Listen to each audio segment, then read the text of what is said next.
Assalamualaikum warahmatullahi wabarakatuh. Pasta abdi Dendi Taryanto, abdi ti kelas 11 MIPA genep.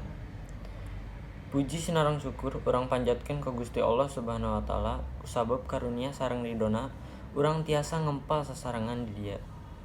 Teu hilap oge shalawat sinareng salam urang curahkeun ka junjunan urang sadaya Nabi Muhammad sallallahu alaihi wasallam. Di dieu abdi bade nyampikeun ngeunaan ngajaga jeung ngalestarikeun budaya Sunda. Suku Sunda teh nyaeta salah sahiji suku nu aya di Pulau Jawa. Suku Sunda teh ngabogaan karakter nu beda ti masyarakat suku lain. Erek eta tina bahasana, kesenianana, adat istiadatna, jeung sajabana. Kesenian Sunda nu geus terkenal ka mana-mana nyaeta tari jaipong jeung wayang golek. Di zaman ayeuna mah kesenian tradisional teh geus mulai kagantikeun ku kesenian modern. Contona budak zaman ayeuna mah leuwih apal nari modern daripada nari jaipongan.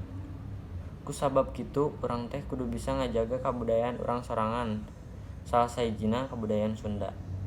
Sabab ieu teh warisan budaya anu jadi ciri khas urang Sunda.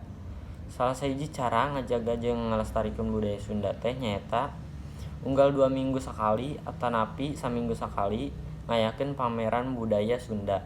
Diajar alat musik contohna degung. Apal dahareun-dahareun khas Sunda. Eta teh bisa jadi salah sahiji cara jang ngalestarikeun budaya Sunda. Ambeh barudak zaman ayeuna teh henteu poho kana kabudayaan soranganna. Mung sakitu nu tiasa ku abdi pihatur, hapunten bilih abdi gaduh kalepatan. Atur nuhun kanggo perhatianana. Wassalamualaikum warahmatullahi wabarakatuh.